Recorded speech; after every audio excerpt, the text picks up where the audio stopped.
जगी कुणाला नाही तुझ्या विना ग आई मला मुळीच करमत नाही.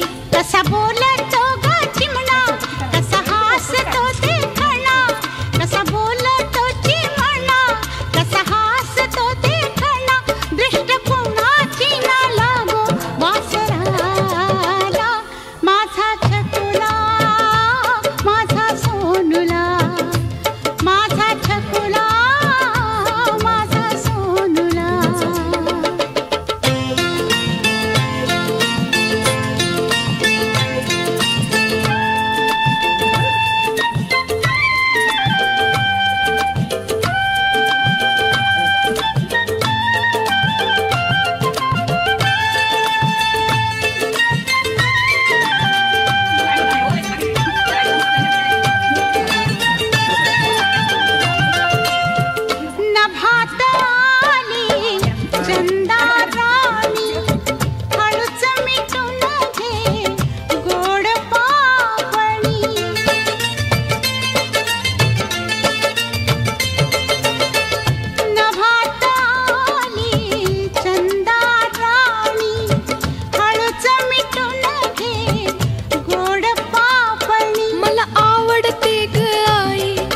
तुझी गोड अंगाई मला झोप लागते